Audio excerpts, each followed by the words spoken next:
When you sit down and really think about the fundamental concept of a threat, or I guess a predator, our human minds almost automatically default to the idea of speed. Oh, absolutely, yeah. We're totally hardwired for it. Right. We are biologically hardwired by millions of years of evolution to fear, the snake strike in the grass, the sudden ambush out of the dark. Exactly, the lightning-fast catastrophe that gives you absolutely zero time to react. Yeah, exactly. Because our adrenal systems are built for suddenness. That sudden, violent shock is what terrifies us on a primal level. Sure, it's fight or flight. Right.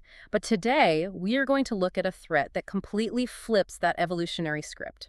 We're looking at an enemy that weaponizes something far, far more insidious. It weaponizes slowness. Yes, slowness. It's a It weaponizes this creeping, grinding inevitability that you can literally see coming from light years away, and yet you can do absolutely nothing to stop it. It's a completely different kind of psychological terror. It really is.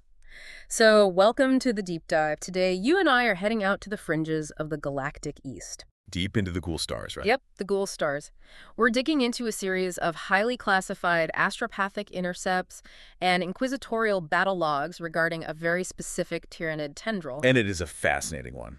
It is. We are looking at High Fleet Moloch, which is an entity that has earned the terrifying moniker of the living battering ram. I mean, it is a genuinely paradigm-shifting case study when you really look at the data. Totally. When we talk about interstellar conflicts in this universe, especially, galactic-scale threats like the Tyranids, the emphasis is almost always on these massive apocalyptic juggernauts. Right, the sheer overwhelming tidal waves of teeth and claws just washing over a planet. Exactly. But the intelligence we are dissecting today, it forces us to re-examine what actually makes a biological threat so devastating. Because they strip all that away, right? Yeah, they strip away the flash, they strip away the blinding speed, and it leaves us with something much more primal, And methodical. highly methodical, and frankly, much more difficult to defend against on a purely psychological level. So our mission today is to really understand how this specific Hive fleet managed to do this. And by the way, the broader Strategic Command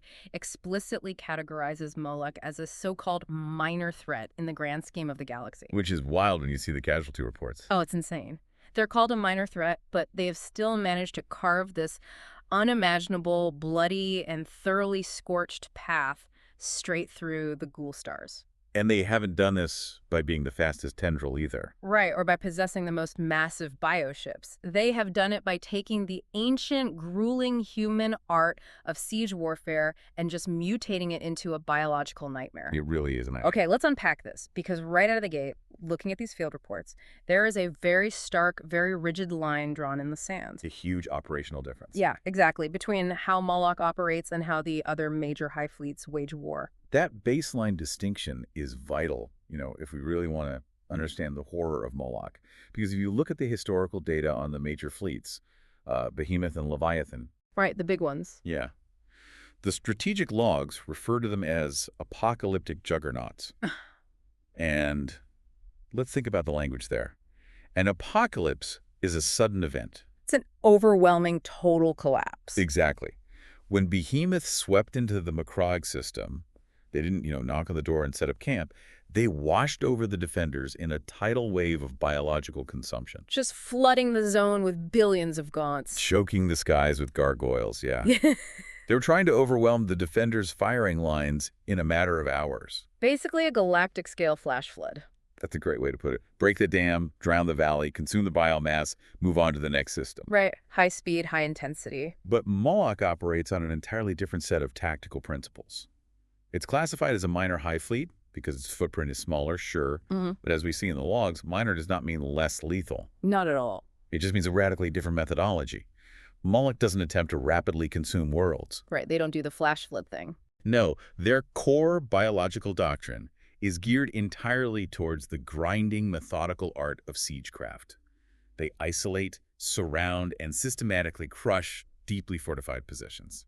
I really want to make sure you, the listener, are picturing this mechanical difference because it's the key to everything we are talking about today. It really is the foundational concept. Yeah, so if a typical Tyranid swarm attack, those apocalyptic juggernauts, is a flash flood that bursts a dam, then High Fleet Moloch is a glacier. Oh, that's a brilliant analogy. But we are talking about a glacier made of armor plating, acid, and razor-sharp chitin. It is a slow, unstoppable, crushing mass of biomass. Just inching forward every single day. Right. You can see a glacier moving, you can map its trajectory, you can measure its progress down to the millimeter. But you can't stop it. Exactly. You cannot just stand in front of it and hold it back with your bare hands, or even a giant concrete wall. The glacier will just grind the wall into dust eventually. It's inevitable. But this brings up a massive conceptual hurdle for me, honestly, because, well, in nature, biology usually favors supreme efficiency. Right, caloric conservation. Yeah, a predator wants to expend the absolute minimum amount of energy for the maximum caloric return. Like, think of a cheetah. Short burst, high reward. And a siege is the exact opposite of A that. siege, by definition, is incredibly energy intensive. You are sitting there for months, burning calories, taking heavy casualties, just to crack a shell. Just bleeding resources. Right. So why on earth would a hyper-evolved biological swarm opt for a slow, energy-wasting siege instead of a fast, overwhelming strike? What's fascinating here is the underlying psychology, or rather the complete chilling lack of it in this approach, and how brilliantly it counters the way its prey thinks. Countering the defenders. Yeah, today. exactly. We have to look at how technologically advanced civilizations, particularly the Imperium, defend themselves. They love their big walls. Oh, they do. When a planetary governor builds a megafortress or a multi-layered hive city wall, they are building a monument to endurance. They are laying down meters of ferrocrete and void shields to send a very specific message. Which is, we can outlast your aggression. Precisely. Now, a fast-moving, high-metabolism swarm might crash against those walls, suffer a 50% casualty rate in 3 hours, fail to breach the inner sanctum, and then what? They might just leave. Right. The hive mind might logically decide to bypass that fortress to seek easier, less calorically expensive prey elsewhere. Because that's what a normal predator does. You don't break your teeth on a turtle shell if there's a soft rabbit sitting right nearby. Exactly.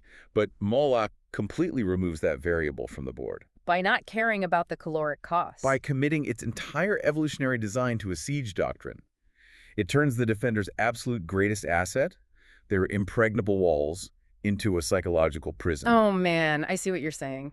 If you're standing on that wall and you know the enemy isn't going to just give up and leave, the wall stops being a shield and starts becoming a cage. You're just trapped inside it. Right. You aren't fighting a pitched, chaotic battle where adrenaline carries you through the day.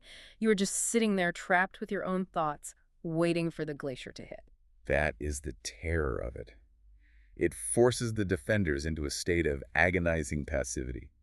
You are sitting behind your bastions, staring out of the horizon, watching your inevitable doom slowly, methodically encroach on your position. Just waiting to die.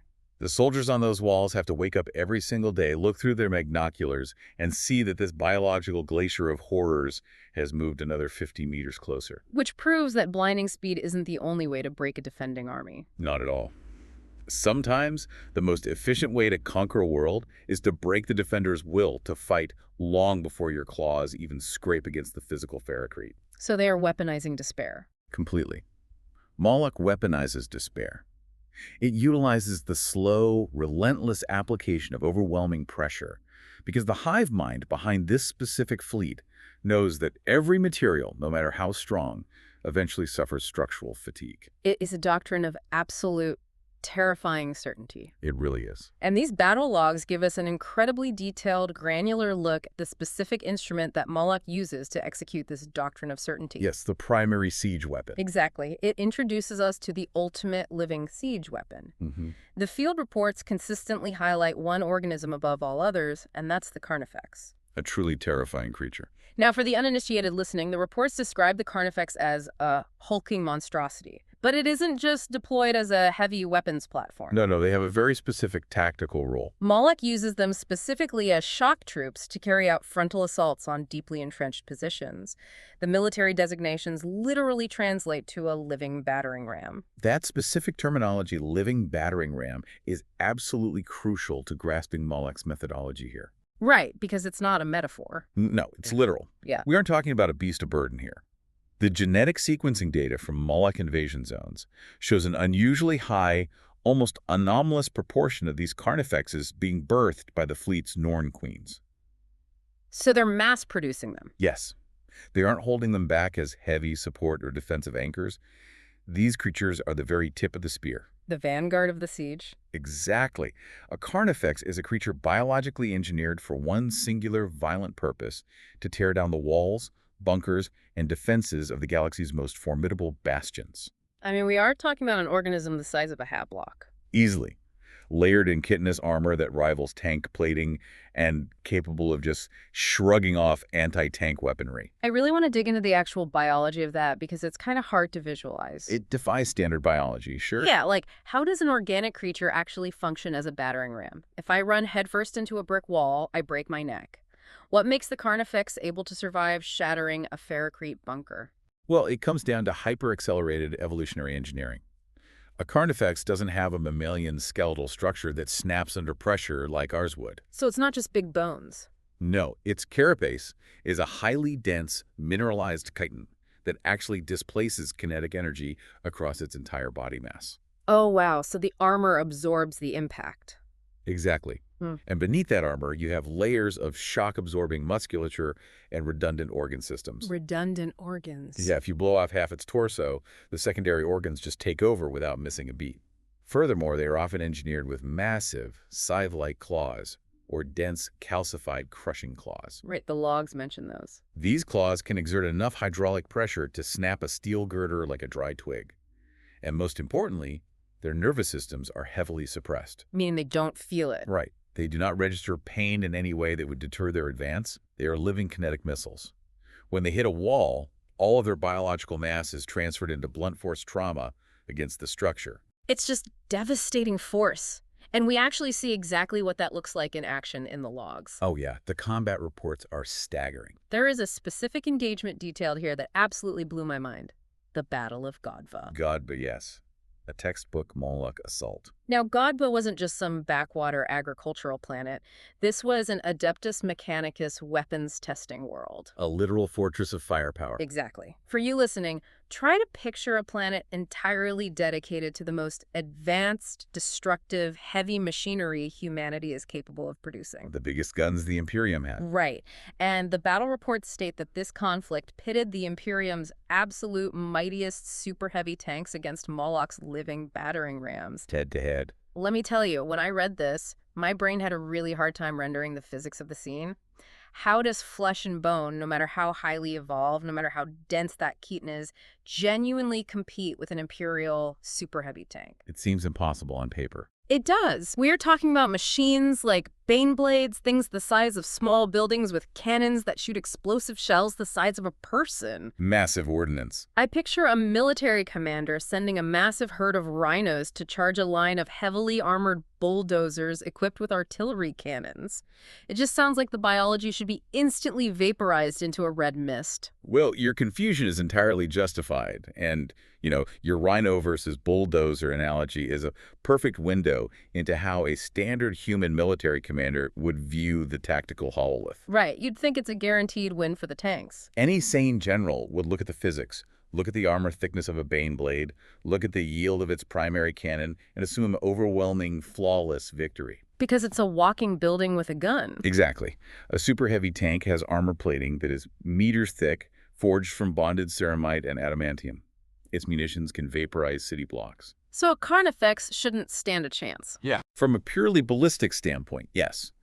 A direct center mass hit from a volcano cannon will absolutely obliterate a Carnifex. It'll turn it into ash. Okay, so then how do they win? But this is where the combat logs reveal the incredibly macabre, alien math of Moloch's attrition warfare. The physics of the single engagement don't matter. The mathematics of the wider war do. Precisely. There's a very specific chilling detail in the after-action report of Godba. It notes that the planet's surface became, and I quote the report here, thick with Tyranid corpses as the war of attrition slowly, inevitably turned in the aliens' favor. Thick with corpses. That phrasing is just so deliberate and visceral. It paints a horrifying picture. It really does.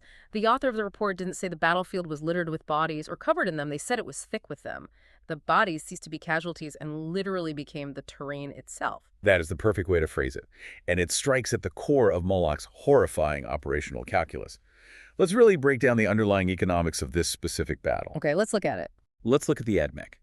For the Adeptus Mechanicus, a super heavy tank is not just a vehicle, it is a holy relic. A pinnacle of centuries-old engineering. Exactly.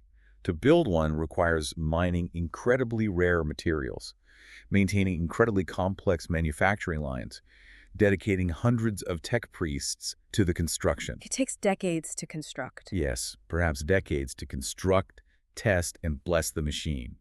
When one of those tanks is destroyed, when a wave of 50 Carnifexes charges it, and 49 are vaporized. That the 50th one gets through. Right, the 50th one finally crashes into the hull and tears the main turret off with its crushing claws. That is a permanent, catastrophic loss of resources for the Imperium. Because they can't just build another one on the spot. No. That machine and the century of effort it took to build it is gone forever. But for the Tyrian hive mind, for Moloch, a Carnifex is not a piece of sacred machinery. It's just meat. It doesn't have a soul. It doesn't take decades to build. It is simply a temporary arrangement of biological matter shaped for a 10-minute lifespan. Right. It's essentially a bullet made of meat. You don't mourn a fired bullet. Even the So the Tyranids fundamentally do not care that they are dying in droves. Those deaths aren't a failure of tactics. They are explicitly factored into the battle plan. It is far more sinister than just not caring. The deaths are actively strategically utilized. How so? When that testing ground on Godba becomes thick with Tyranid corpses, that is not a defeat for the swarm. The hive mind doesn't view a field of dead Carnifexes as a loss. It views it as a temporary state of the biomass. Because they just recycle it. Right. A war of attrition, always, mathematically, favors the combatant who can replenish their frontline forces the fastest. But Moloch takes that ancient military axiom and pushes it to a horrific biological extreme. The ultimate recycling program. It inherently favors a swarm that can literally absorb its own dead on the battlefield. The living Carnifexes use the shattered, mountainous bodies of the dead ones as cover to advance closer to the tanks. Oh man, just hiding behind their dead brothers. And while this is happening, behind the lines, the swarm deploys capillary towers and millions of ripper swarms to break down those corpses into nutrient sludge. Which they pipe back up to the bioships. Yes, they pipe it to orbit and instantly birth a new wave of shock troops. The Imperium cannot melt down a blown-up Bane blade in the middle of a firefight, forge a new one, and put it back on the line. But Moloch can. Moloch can and does recycle its dead in real time. I really want you, the listener, to put yourself in that exact situation for just a second. Imagine you are a gunner stationed on the walls of one of those Adeptus Mechanicus testing facilities. It's a terrifying perspective. You are sitting inside this absolute pinnacle of human engineering. You have the most destructive weapons mankind can forge at your fingertips. You pull the trigger, the cannon roars, and you successfully kill 50, maybe 100 of these monstrous building-sized beasts. Massively successful volley. Right. You are doing your job perfectly. But they just keep coming. They do not stop. They do not rout. They do not flinch. And then the realization hits. Yeah. Then the true horror sets in. You realize that the enemy is using their own massive mountainous piles of casualties as physical ramps to bridge the gap over your defensive trenches. They're building siege towers out of corpses. Exactly. The very bodies of the alien creatures you just killed are now acting as the siege towers that the next wave is using to reach your height.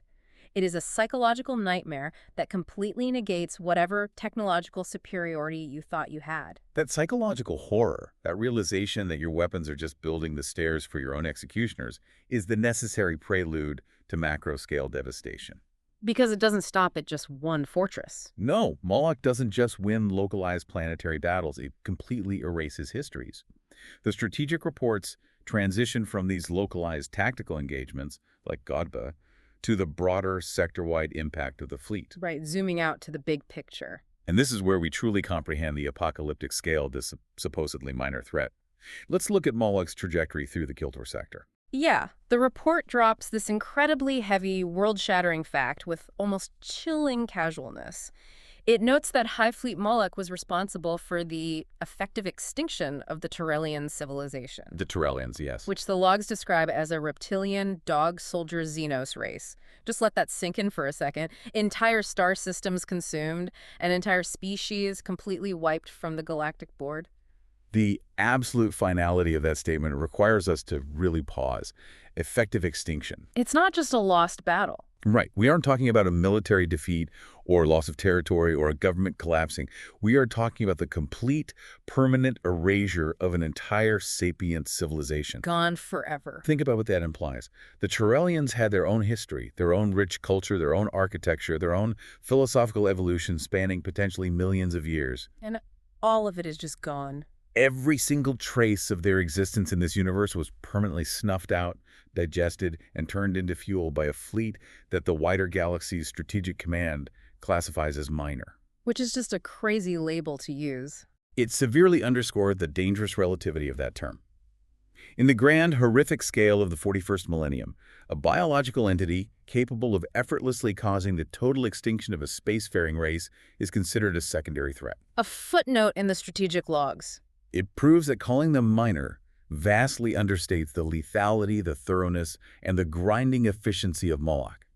It leaves absolutely nothing behind for archaeologists to find. No ruins, no burial sites, no survivors. Just dead, barren rocks stripped of an atmosphere. It's the ultimate erasure. You are just gone. And speaking of erasure, the logs provide another example that highlights what I can only describe as a cruel, almost vindictive cosmic irony. Oh, the Jalov incident. Yes. Here's where it gets really interesting, because it shows the absolute indifference of the universe. The records detail the fate of the Agra world of Jalov, specifically in the year 932.M41. A very tragic year for that sector. Truly. The logs show that a vanguard tendril of Moloch broke out of the warp and threatened to consume this agricultural world. And this invasion coincided exactly, almost to the day, with the Imperial forces on Jalov making an apparent discovery of an STC. Yes.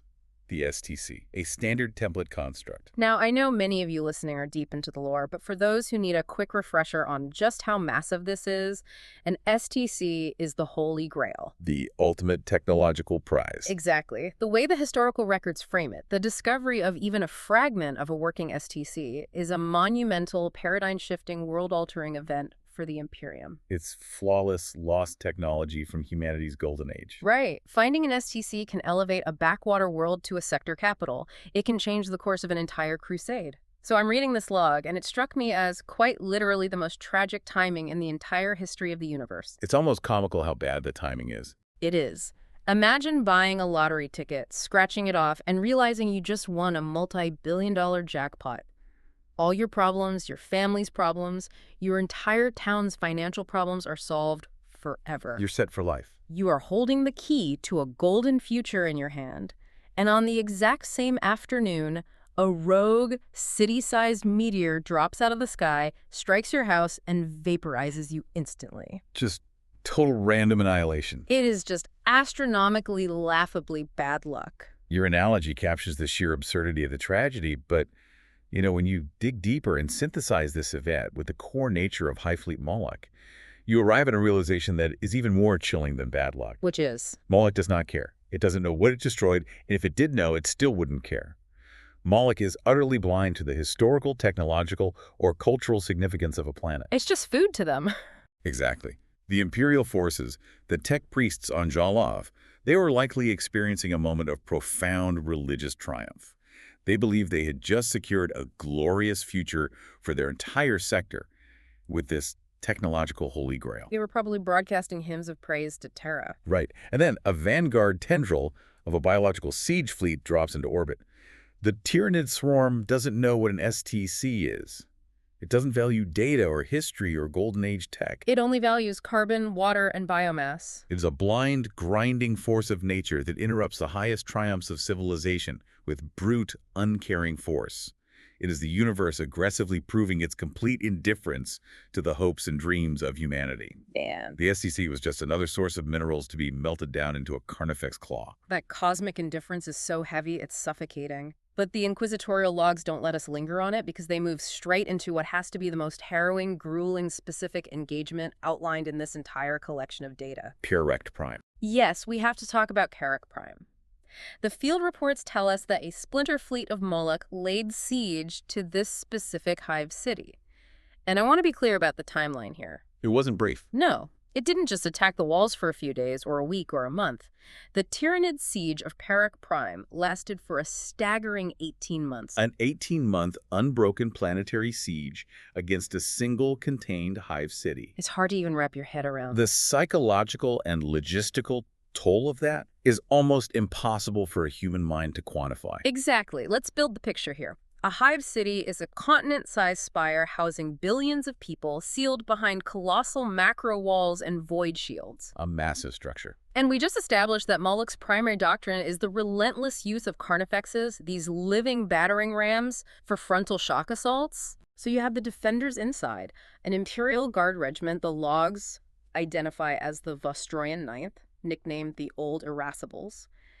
For a year and a half, these human defenders are subjected to daily, unyielding, earth-shattering shock assaults by hulking monstrosities explicitly trying to physically tear their walls down. Every single day.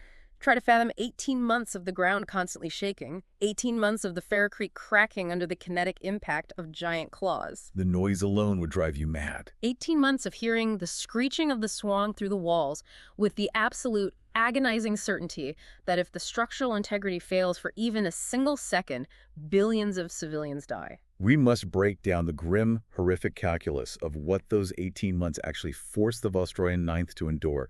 Think about the logistics of just surviving in a sealed environment under constant assault for that long. You would run out of everything. Exactly. Think about the diminishing food rations turning to synthetic corpse starch. Think about the chronic sleep deprivation, the shell shock, the constant desperate need to plug defensive breaches not with sandbags, but with the bodies of your own fallen soldiers, because you're totally out of material. It's literally hell on earth. Day after day, week after week, the Vostroyan Ninth held that line against a biological tide. But the after-action reports imply that the situation eventually reached an utterly untenable breaking point. Because the Xenos don't tire. Right. The Xenos were never going to stop. They don't experience fatigue. They don't have supply lines that can be cut. They were just going to keep grinding. Just a glacier of meat. And so, facing the inevitability of the breach, the Vostroyan command was forced to make the ultimate unthinkable sacrifice. The records state they were forced to blow up the city's nucleonic stack. A self-destruct mechanism, essentially. Yeah, they deliberately detonated the massive city-sized nuclear power source at the very heart of their own hive. They intentionally sacrificed their own city, billions of civilians, and every single defender of the Vostroyan Ninth inside it, just to incinerate 85% of the Tyranid swarm caught in the blast radius. A total wipe of the board. I had to read that sentence 3 times to really absorb it. It is the ultimate expression of a scorched earth strategy. It really is. It is like realizing you are finally going to lose a siege after a year and a half of misery, so you lock all the castle doors from the inside and burn your own fortress to the ground just so the enemy can't have the stones. Pure spite and desperation. But I have to ask you, looking at this from a strategic standpoint, Right. Is destroying 85% of a besieging army at the cost of your entire civilization and your entire military force actually a victory? It's a very gray area. Or is it just a horrific testament to Moloch's sheer power that the only way you can even theoretically win is through absolute mutual annihilation? This raises an important question, perhaps the most important question in these logs, and it is the exact tactical dilemma the Inquisitors want us to ponder. Okay, let's hear it. When we read that report, our human minds naturally focus on the 85% of the swarm that was incinerated in the nuclear fire. It feels like a triumph, you know. Well, yeah, 85% is a huge casualty rate. It is a massive number. It is a catastrophic, staggering blow to that specific Tyranid tendril. But we are making a grave error if we ignore the remaining 15%. The survivors. Because we have to remember what Hive Fleet Moloch actually is. It is a highly adaptable biological entity governed entirely by the ruthless laws of hyperevolution. Oh no, I see where this is going. If 15% of a massive, heavily armored siege fleet physically survives a point-blank nucleonic planetary explosion, what does that actually mean for the galaxy? Oh man, the implications of that are terrifying. It means the ones that survived aren't just lucky. Not at all. They're the toughest, most heavily armored ones in the entire swarm. That is the grim reality. The nucleonic explosion didn't just kill the swarm, it acted as an extreme planetary-scale evolutionary filter. It weeded out the weak. Exactly. The nuclear fire eradicated the weak, the slow, the genetically flawed, and the inadequately armored organisms. Hmm. The 15% that crawled out of the radioactive ash of Kerak Prime are the absolute apex The survivors. strongest of the strong. They possess the densest chitin, the highest radiation resistance, the most robust cellular regeneration. And because the hive mind absorbs the experiences of its organisms, the fleet has now learned from this encounter. So they know how to beat it next time. The hive mind now fundamentally knows what a nucleonic detonation feels like. It knows the thermal output, and it will immediately begin to genetically adapt its next generation of Carnifexes to withstand it better. So the Vostorians actually helped them evolve. That's the tragic, heartbreaking reality. Huh. The Vostorian Ninth gave their lives to save whatever planets lay beyond Kerak Prime, but in doing so, they inadvertently acted as a cosmic forge, tempering the surviving 15% of the swarm into something exponentially more resilient. That is just so depressing. The next world that encounters that specific splainer fleet isn't just facing living battering rams. They are facing creatures that have been baptized and hardened in atomic fire. That is incredibly bleak. You win the battle by making the enemy stronger for the next guy. Welcome to the 41st millennium. Right. But that actually brings us to a really crucial part of the strategic picture, how this massive, blind, destructive force actually navigates the void of space to find these targets in the first place. The targeting mechanism. Because Moloch isn't just randomly bumping into planets like a galactic Roomba, right? Oh, it's highly directed. The intelligence intercepts give us two very distinct, very revealing examples of how Moloch finds its prey, and critically, how the Imperium attempts to react to it. Let's start with Corinth. Yeah, first we have the records from the world of Corinth. The logs state that a tendril of Moloch was drawn directly to the Corinth system by a psychic signal. A beacon in the dark. And this beacon was originating from a massive drifting space hulk named the Bringer of Sorrow, which had been heavily infested by gene stealers. This is a vital piece of operational intelligence provided by the logs. It establishes the mechanics of how Moloch's macro-level coordination functions. How they steer the glacier. Exactly. The Tyranids rely on these psychic beacons to navigate the warpless void. Gene stealer cults act as the vanguard. They lay the groundwork. They infiltrate a target world, or in this case, they infest a drifting, continent-sized derelict vessel like a space hulk. As their numbers grow, their collective psychic resonance acts as a lighthouse in the dark, shining a massive beacon into the void to draw the biological glacier of Moloch toward their location. But the Imperium actually gets a solid tactical win here. They do, surprisingly. The logs show that the Dark Angels chapter's Space Marines intervened at Corinth. They boarded and destroyed the Space Hulk Bringer of Sorrow, which completely severed the psychic signal. Shutting off the lighthouse. Right. And because the signal was abruptly cut off, it threw the Tyranid tendril into disarray, allowing the Imperial forces to surround and deal with the disoriented Xenos. The tactical breakdown of Corinth is fascinating. The destruction of the Gene Stealer beacon essentially blinded the swarm's macro coordination. It proved they aren't invincible. Exactly.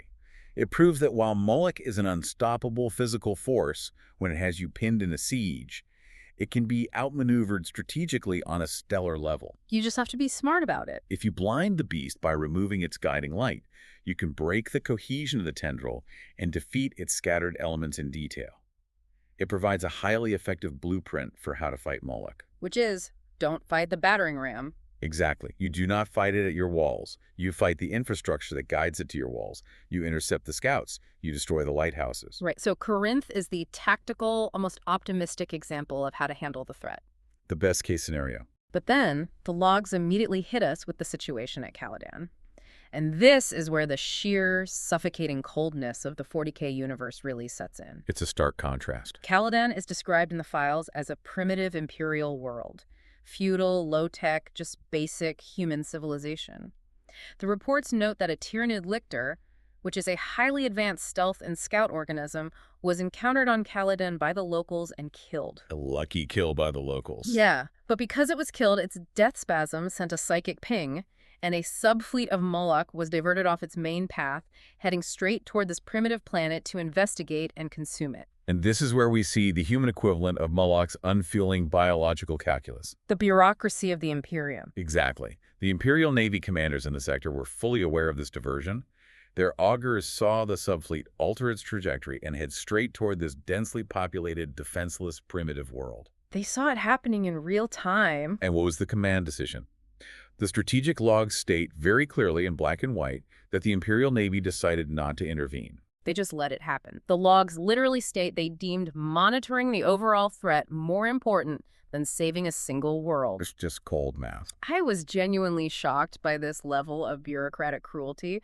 I try to put that into a modern perspective to really grasp the scale of the betrayal. It's hard to justify. It is the equivalent of a team of expert meteorologists sitting in a heavily fortified bunker, watching a Category 5 hurricane heading straight for a small, inhabited island town on their radar. Knowing everyone is going to die. Right. They have the rescue ships, they have the time to send an evacuation fleet and save thousands of families. But the lead scientist looks at the radar, crosses his arms, and says, "No, leave them. It's more important that we take notes on the wind speed and observe how the storm physically breaks apart human architecture." It's grotesque. It is profoundly, deeply disturbing that the good guys operate like this. It is intensely disturbing. But if we connect this incident to the overarching theme of the logs, it reveals a deeply tragic, macabre symmetry between the alien Tyranids and the human Imperium. Asymmetry? How so? Well, let's look at the math. Moloch willingly sacrifices thousands of its own carnifexes on the walls of Gadba because it views them purely as expendable biological resources to achieve a strategic goal. Right, the meat bullets. The Imperial Navy willingly sacrifices an entire inhabited world and billions of innocent human souls at Caladan because it views that planet purely as an expendable data point to achieve a strategic goal. Oh, wow. They're doing the exact same thing. Exactly. The sheer bureaucracy of survival on a galactic scale has completely stripped the Imperium of its humanity. The human commanders are applying the exact same cold, unfeeling mathematical calculus as the alien swarm they are fighting. Just trading lives for a minor advantage. The only difference is that the Tyranids do it out of biological imperative, while humanity does it out of desperate, institutionalized paranoia. I think this raises a terrifying mirror to the listener. Yeah, who are the real monsters here? When the defenders adopt the exact same ruthless, emotionless logic as the monsters they are defending against, who is actually winning the ideological war. The Tyranids don't just consume your biomass, they force you to consume your own morality just to survive them. Wow, that is a really sobering way to look at it. We become the cold, unfeeling bureaucrats of our own destruction. To fight the monster, you have to run the monster's spreadsheet. That's a perfect summary, yes. Okay, let's step back and look at the massive picture we've uncovered from all these intercepted logs. We started this deep dive by looking at a fleet that initially seemed less dangerous because it lacked the apocalyptic blinding speed of its larger Tyranid cousins. Right, the minor threat. So, what does this all mean? When we synthesize the specialized shock troops, the horrifying math of biological attrition, the complete extinction of entire species, the soul-crushing 18-month sieges, and the cold calculations of both the Xenos and the Imperium, what is the ultimate takeaway from this intelligence? The strategic assessment provides its own thesis in its concluding remarks, and it is a powerful one. It states that the ultimate defining horror of High Fleet Moloch is its relentless, unyielding application of siege warfare on a galactic scale. The slow grind. It emphasizes that this specific tendril has been forged and tempered in the crucible of brutal, grinding conflicts, and it has learned a terrifying truth. Which is what? The most effective way to break a resilient foe is not always through blinding speed, but through the slow, inescapable, grinding application of overwhelming pressure. Exhausting the enemy on every level. These logs serve as a grim, undeniable reminder that in this universe, the most terrifying enemy is not always the one that attacks quickly from the shadows. Sometimes it's the one you can see plainly. The true horror is the enemy that stands in the light, lets you build your highest walls, and then systematically tears down everything you have built one stone at a time. It destroys your hope, your logistics, and your sanity long before it ever actually breaches your walls. It's the sheer inevitability that gets you. The glacier of teeth that you can't outrun and you can't outgun. Precisely. And that leaves me with one final lingering thought for you to mull over today. It builds entirely on the biological logic these logs just laid out. Okay. The intelligence clearly shows that Moloch learns and adapts in the crucible of these brutal, static conflicts.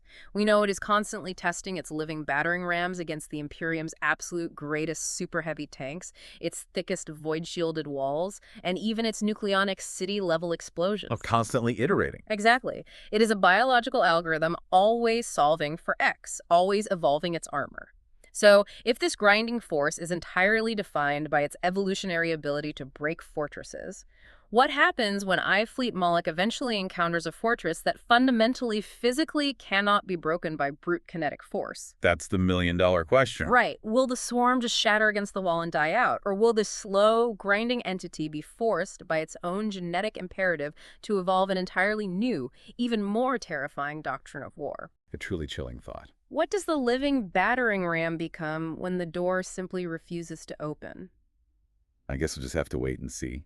Thank you so much for joining us on this deep dive into the grim reality of the slow threat. We hope it encourages you to keep questioning the defenses you build and what might be slowly grinding against them in the dark. Until next time.